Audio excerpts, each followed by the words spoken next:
الحمدللہ کفا وسلام علی عبادہ الذین اصطفیٰ، اما بعد۔ محترم ناظرین، پروگرام فضائل اعمال کی اس نشست میں آپ حضرات کا استقبال ہے۔ السلام علیکم ورحمۃ اللہ وبرکاتہ۔ آج کی نشست کا موضوع ہے بیمار کی عیادت۔ اعوذ باللہ من الشیطان الرجیم، بسم اللہ الرحمن الرحیم۔ وَإِذَا مَرِضْتُ فَهُوَ يَشْفِينِ رَبِّ اشْرَحْ لِي صَدْرِي وَيَسِّرْ لِي أَمْرِي وَاحْلُلْ عُقْدَةً مِّن لِّسَانِي يَفْقَهُوا قَوْلِي رب زدنی علما سبحانک لا علم لنا الا ما علمتنا انک انت العلیم الحکیم۔ تمام قسم کی تعریفات اللہ وحدہ لا شریک، خالق کائنات، مالک ارض و سما اور مدبر ان سجاں کے لیے ہیں۔ اس کے بعد بے شمار درود و سلام نازل ہو جناب محمد الرسول اللہ صلی اللہ علیہ وسلم پر کہ اللہ رب العالمین نے انہیں رحمت للعالمین بنا کر بھیجا۔ اللہم صلی علی محمد وعلی آل محمد کما صلیت علی ابراہیم وعلی آل ابراہیم انک حمید مجید۔ اللہم بارک علی محمد وعلی آل محمد کما بارکت علی ابراہیم وعلی آل ابراہیم انک حمید مجید۔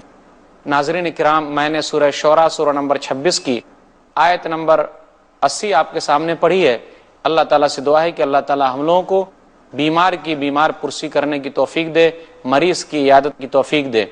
ناظرین کرام، ہم اور آپ یہ بات اچھی طریقے سے سمجھ لیں کہ یہ دنیا غموں کا گھر ہے، یہ دنیا پریشانیوں کا گھر ہے۔ کوئی کبھی خوش ہوتا ہے تو وہی آدمی غم محسوس کرتا ہے، کبھی خوشی ہے تو کبھی غم ہے۔ کوئی بھی آدمی دنیا میں ایسا نہیں ہے جو خوشحال ہو، ہر طریقے سے آرام میں ہو، کیونکہ اللہ تعالیٰ نے دنیا کو آرام کے لیے بنایا ہی نہیں ہے۔ ہم اور آپ اگر چاہتے ہیں کہ ہم کو آرام کی زندگی ملے اور ہمیں کسی طریقے کی کوئی تکلیف نہ ہو تو ہمیں نیک عمل کر کے دنیا سے رخصت ہونا ہوگا، تبھی ہمیں وہاں ایک زندگی ملنے والی ہے جسے ہم آخرت کہتے ہیں، اور وہ زندگی جنت میں نصیب ہوگی جہاں کسی طریقے کی کوئی پریشانی نہ ہوگی۔ پریشانی میں ایک پریشانی یہ بھی ہے کہ آدمی بیمار پڑتا ہے، تو آدمی جب بیمار پڑتا ہے تو اس میں آدمی یہ سوچے کہ اللہ تعالیٰ اگر وہ آدمی نیک ہے، اس آدمی کے لیے اس بیماری کے بدلے اس کے گناہوں کو معاف فرماتا ہے اور اس کے درجات کو بلند کرتا ہے۔ اگر وہ آدمی برا ہے تو آدمی یہ سمجھے کہ وہ میرے حق میں وارننگ ہے، میں کوئی غلط کام کر رہا ہوں، اس لیے مجھے فوراً ڈرنا چاہیے۔ ناظرین کرام، بیماری کئی قسم کی ہوتی ہے، لیکن مجھے جو بات کرنی ہے وہ جسمانی بیماری کی۔ اگر آدمی جسمانی طور پر بیمار ہے تو اللہ تعالیٰ نے ایسا نظام بنایا ہے کہ دوسرا آدمی اس کی عیادت کے لیے جائے، اس کو دلاسا دے، اسے صبر دلائے۔ اسی طرح ایک بیماری یہ بھی ہوتی ہے جو نفسانی بیماری ہو، دلی بیماری ہو، شک کی بیماری ہو، کسی چیز پر یقین نہ کرنے کی بیماری ہو، جیسا کہ منافقوں کی بیماری تھی۔ فی قلوبہم مرض فزادہم اللہ مرضا، سورہ بقرہ سورہ نمبر 2 آیت نمبر 10، کہ ان کے دلوں میں بیماری ہے تو اللہ تعالیٰ اس کی بیماری کو اور بڑھاتا ہے۔ اس جیسی بیماری یقین کے ساتھ ختم ہوگی۔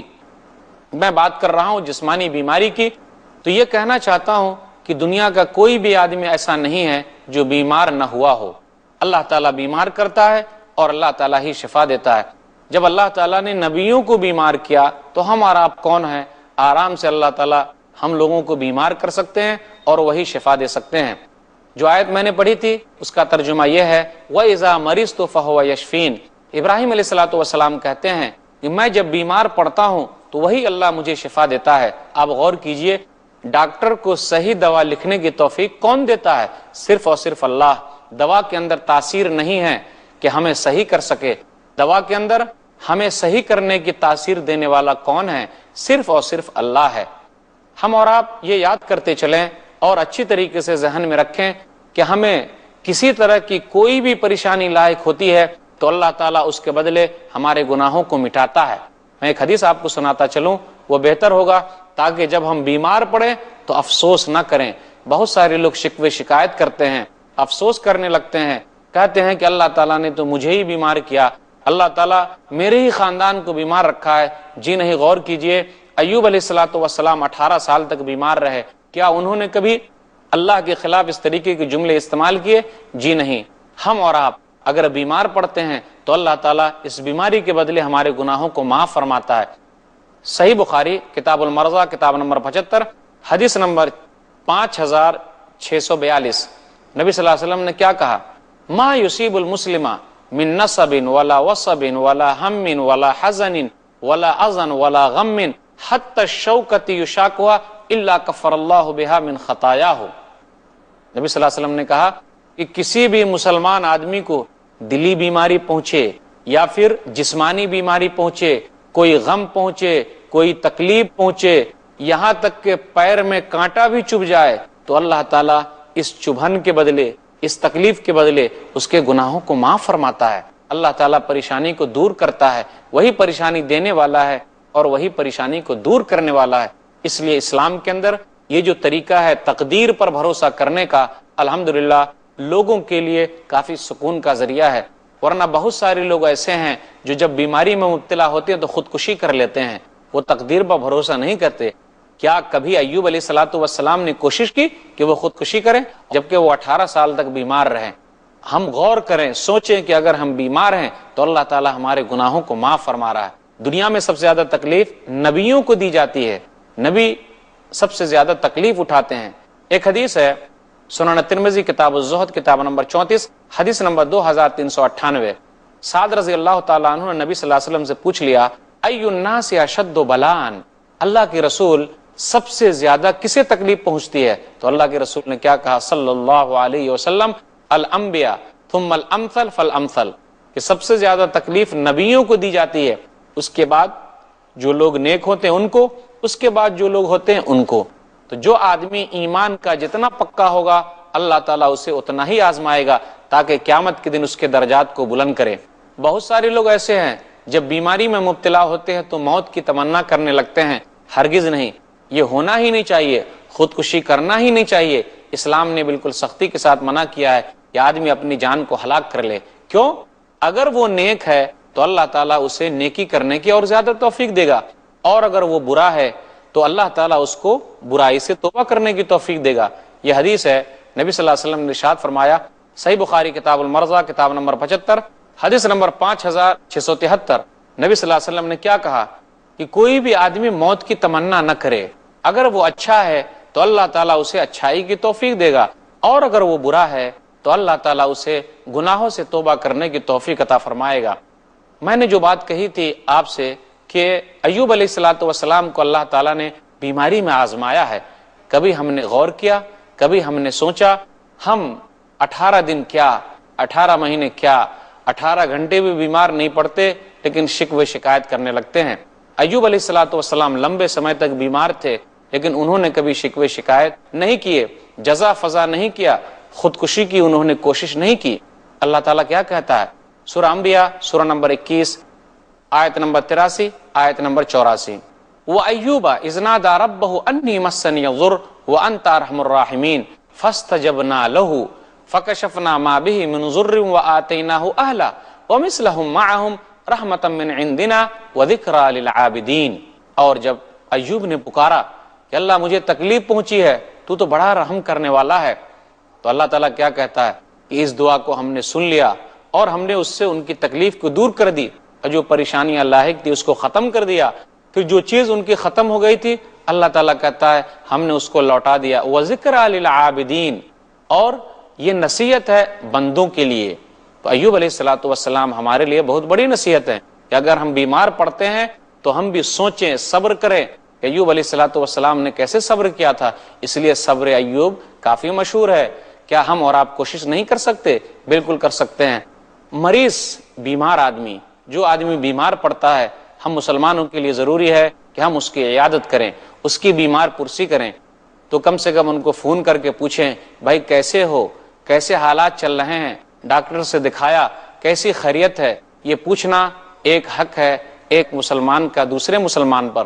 نبی صلی اللہ علیہ وسلم نے ارشاد فرمایا، صحیح بخاری کتاب الجنائز کتاب نمبر 23 حدیث نمبر 1240، حق المسلم علی المسلم خمس، ایک مسلمان کا دوسرے مسلمان پر 5 حق ہے۔ رد السلام، سلام کا جواب دینا، وعیادت المریض، اور بیمار کی بیمار پرسی کرنا، بیمار کی عیادت کرنا۔ تو بیمار کی عیادت کرنا، بیمار کی بیمار پرسی کرنا، بیمار کے بارے میں حال چال معلوم کرنا، ان کے بارے میں پتہ کرنا کہ وہ کیسے ہیں، یہ ایک مسلمان کا دوسرے مسلمان پر حق ہے۔ تو کیا ہم اور آپ یہ حق ادا کر رہے ہیں؟ اگر یہ حق ادا کرتے ہیں تو واقعی ہمیں خوش ہونا چاہیے، اور اگر ہم بیمار کی بیمار پرسی کا حق ادا نہیں کرتے ہیں تو ہمیں غور کرنا چاہیے، ہمیں سوچنا چاہیے کہ یہ حق ہم سے کیسے ادا ہوگا، کیسے ادا ہو سکتا ہے۔ کیا ہم اور آپ یہ نہیں چاہتے کہ بیمار کی عیادت کر کے، بیمار کی بیمار پرسی کر کے اپنے لیے جنت میں ایک گھر بنائیں، اپنے لیے جنت کی کیاریوں میں اپنے آپ کو چلتا ہوا پائیں؟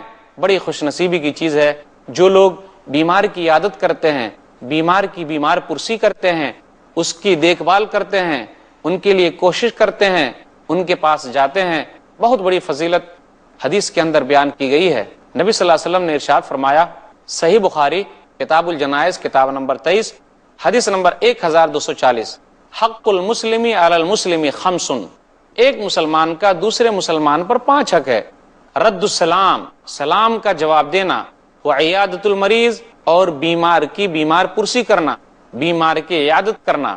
تو بیمار کی عیادت کرنا، بیمار کی بیمار پرسی کرنا، بیمار کے بارے میں حال چال معلوم کرنا، ان کے بارے میں پتہ کرنا کہ وہ کیسے ہیں، یہ ایک مسلمان کا دوسرے مسلمان پر حق ہے۔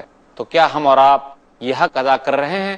اگر یہ حق ادا کرتے ہیں تو واقعی ہمیں خوش ہونا چاہیے، اور اگر ہم بیمار کی بیمار پرسی کا حق ادا نہیں کرتے ہیں تو ہمیں غور کرنا چاہیے، ہمیں سوچنا چاہیے کہ یہ حق ہم سے کیسے ادا ہوگا، کیسے ادا ہو سکتا ہے۔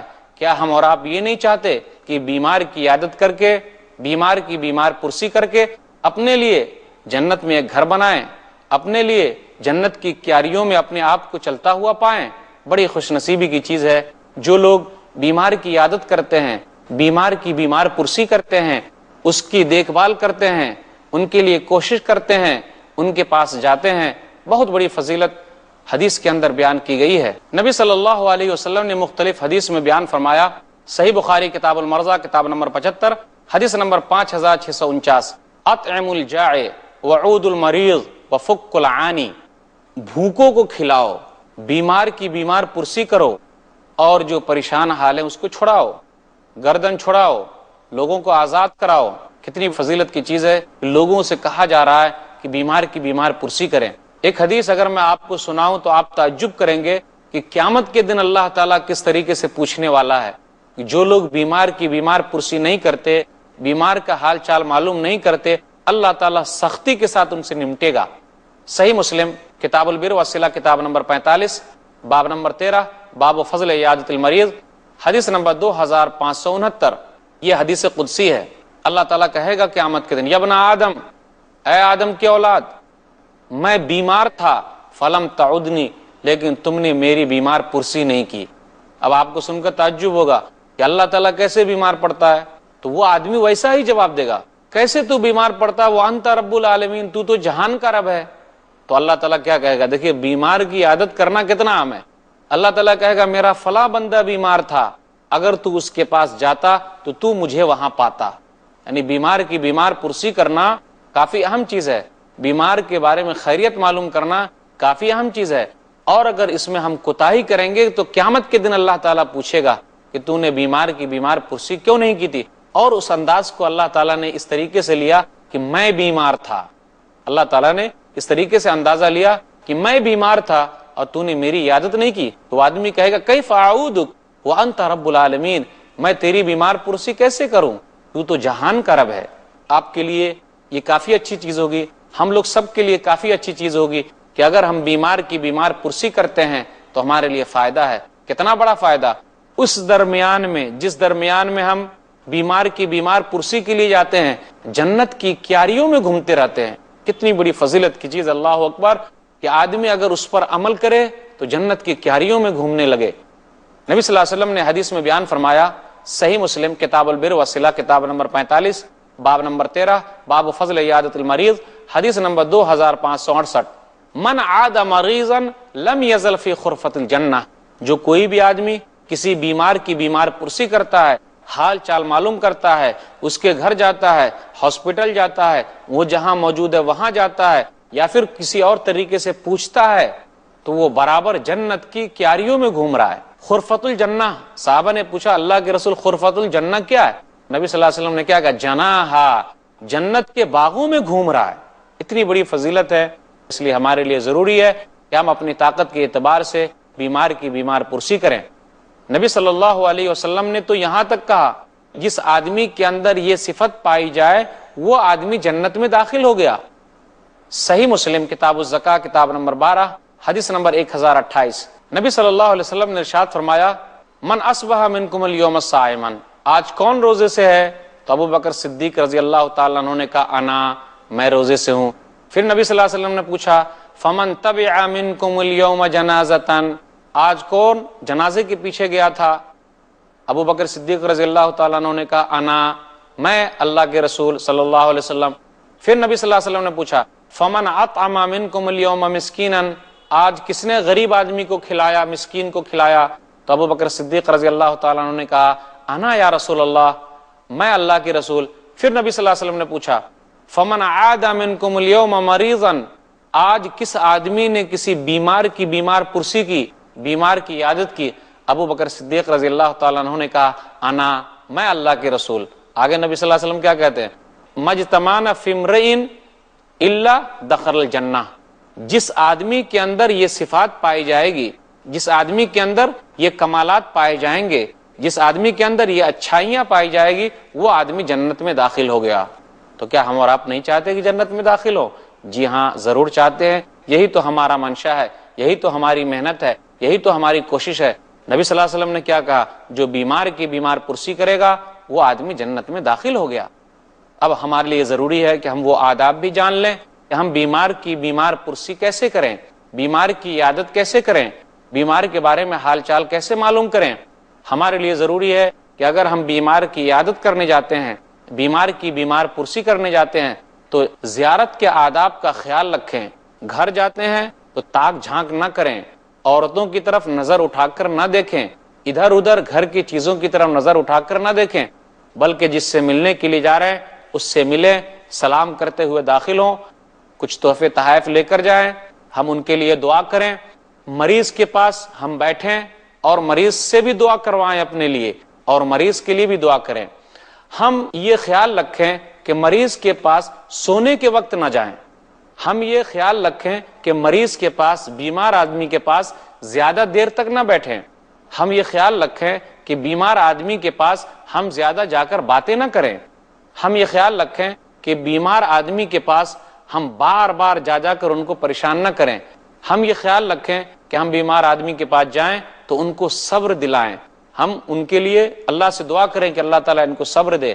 ہم بیمار آدمی کے پاس جائیں تو ان کی بیماری کو یاد کر کر کے ان کو اور پریشان نہ کریں. ارے آپ نے پہلے کیوں نہیں دکھایا، ایسا کیوں نہیں کیا، وہ کر لیے ہوتے. نہیں، اللہ نے آپ کو بیماری دی ہے، اللہ ہی آپ کو شفا دینے والا ہے. آپ صبر سے کام لیجئے، اللہ تعالیٰ آپ کو اچھا کرے گا، کیونکہ اللہ تعالیٰ بیمار کرتا ہے تو اللہ تعالیٰ شفا بھی دیتا ہے. تو ہمارے لیے ضروری ہے کہ ہم آداب سیکھیں اور مریض کے پاس جائیں، بیمار کے پاس جائیں تو اسے زیادہ پریشان نہ کریں، اور بیمار کے پاس جائیں تو ہمیشہ بھلائی کی باتیں کریں، ان کو دلاسا دیں. ہم چہرہ گرا کر نہ جائیں، اس طریقے سے جائیں کہ وہ سامنے والا دیکھے تو اس کے دل میں بھی مسکراہٹ آ جائے، اس کے دل کے اندر بھی خوشی محسوس ہو کہ کوئی بھائی ہم سے ملنے کے لیے آیا ہے. اور وہاں جا کر ہم خیر کی باتیں کریں، بھلائی کی باتیں کریں. نبی صلی اللہ علیہ وسلم نے ارشاد فرمایا کہ جب ہم بیمار کے پاس جائیں تو اس کے لیے بھلائی کی دعا کریں. صحیح مسلم کتاب الجنائز کتاب نمبر 11 حدیث نمبر 919 اذا حضرتم المریض او المیت فقولوا خیرا فإن الملائکۃ یؤمنون علی ما تقولون. جب تم بیمار کے پاس جاؤ یا پھر میت کے پاس جاؤ تو اس کے لیے بھلائی کی دعا کرو، کیونکہ فرشتے آمین کہتے ہیں جو تم کہتے ہو. جیسا کہو گے اس چیز پر وہ آمین کہیں گے. ہمارے لیے ضروری ہے کہ جب ہم بیمار کے پاس جائیں تو یہ دعا پڑھیں. صحیح بخاری کتاب المرضى کتاب نمبر 75 حدیث نمبر 5675 اذهب الباس رب الناس اشفی وانت الشافی لا شفاء الا شفاؤک شفاء لا یغادر سقما. اذهب الباس، ختم کر دے اس کو، بیماری کو ختم کر دے. رب الناس، لوگوں کے رب، تو شفا دے، تو شفا دینے والا ہے. ایسی شفا دے کہ پھر دوبارہ بیماری قریب نہ آئے۔ جو آدمی بیمار ہے اگر اسے درد ہو رہا ہے تو آدمی اس جگہ پر ہاتھ رکھ کر بھی اس کے لیے دعا کر سکتا ہے۔ صحیح بخاری کتاب المرضى کتاب نمبر 75 حدیث نمبر 5659، نبی صلی اللہ علیہ وسلم سعد کے پاس گئے اور ان کے چہرے پر اور ان کے پیٹ پر ہاتھ رکھا اور دعا کی، اللہم اشف سعد واتمم لہ ہجرتہ، اے اللہ تو سعد کو شفا دے اور اس کی ہجرت کو پوری کر دے۔ ہمارے لیے ضروری ہے کہ ہم اور بھی دعا پڑھیں ان کے لیے۔ کون سی دعا؟ صحیح مسلم کی حدیث ہے کتاب السلام کتاب نمبر 39 حدیث نمبر 2194، نبی صلی اللہ علیہ وسلم نے کیا کہا؟ بسم اللہ تربت ارضنا بریقت بازنا یشفا بہ سقیمنا باذن ربنا، اللہ کے نام سے یہ ہمارے رب کی مٹی جو ہے تربت بازنا یعنی زمین کا بعد حصہ ہے، آدمی کیا کرے اپنے ہاتھ کو مٹی پر رکھے، پھر بریقت بازنا تھوک کی طرف بھی اشارہ کیا گیا کہ اللہ تعالیٰ اپنے حکم سے اس بیماری سے شفا دے دے گا۔ اسی طرح نبی صلی اللہ علیہ وسلم نے اس بیمار کے لیے یہ دعا سکھائی ہے جس آدمی کو درد کی بیماری ہے، کہیں درد ہو رہا ہے اور درد کہیں ختم نہیں ہوتا، تو اگر آدمی اس کے پاس جائے تو یہ دعا پڑھے۔ صحیح مسلم کتاب السلام کتاب نمبر 39 حدیث نمبر 2202، نبی صلی اللہ علیہ وسلم نے کیا کہا کہ 3 مرتبہ وہ بسم اللہ پڑھے اور 7 مرتبہ یہ دعا پڑھے، اعوذ باللہ وقدرتہ من شر ما اجد واحاذر۔ جس آدمی کو درد ہوا ہے آپ وہاں جا کر 3 مرتبہ بسم اللہ پڑھیے اور 7 مرتبہ یہ دعا پڑھیے کہ اللہ کی پناہ میں آتے ہیں، اللہ کی قدرت سے اس چیز سے جو ہمیں تکلیف پہنچی ہے، ان تمام شر سے اللہ کی پناہ میں آتے ہیں۔ تو آدمی یوں ہی جا کر واپس نہ چلائے بلکہ بیمار کے لیے شفا کی دعا کرے۔ ہم اور آپ، آدمی اگر بے ہوش ہو تو اس کی بیمار پرسی کے لیے بھی جا سکتے ہیں۔ صحیح بخاری کتاب المرضى کتاب نمبر 75 حدیث نمبر 5651۔ پھر اسی طرح عورت جو بیمار ہے اس کی بیمار پرسی کے لیے بھی جا سکتے ہیں۔ اسی طرح آدمی اگر غیر مسلم ہے تو ہم اس کی عیادت کے لیے بھی جا سکتے ہیں، بچہ ہے تو اس کی عیادت کے لیے بھی جا سکتے ہیں۔ نبی صلی اللہ علیہ وسلم غیر مسلموں کی بھی عیادت کے لیے جاتے تھے، بچے کی عیادت کے لیے نبی صلی اللہ علیہ وسلم ایک مرتبہ گئے اور آپ نے عیادت کی۔ صحیح بخاری کتاب المرضى کتاب نمبر 75 حدیث نمبر 5657۔ تو نبی نے اسلام پیش کیا تو وہ اسلام قبول کر لیا۔ تو ہمارے لیے ضروری ہے کہ اگر ہمارے پڑوسی، ہمارے کوئی بھی آدمی اس طریقے سے بیمار ہیں تو ہم ان کے لیے جائیں، اس کی بیمار پرسی کریں۔ کیا ہم اور آپ نہیں چاہتے کہ اللہ تعالیٰ ہمارے لیے فضیلت کی چیز رکھے جو اللہ تعالیٰ نے جنت کے طور پر رکھا ہے؟ ضرور چاہیں گے۔ اللہ تعالیٰ سے دعا ہے کہ اللہ تعالیٰ ہم لوگوں کو بیمار کی بیمار پرسی کرنے کی توفیق دے، آمین۔ وآخر دعوانا الحمدللہ رب العالمین، وصلی اللہ علی نبینا محمد وآلہ وصحبہ اجمعین، والسلام علیکم۔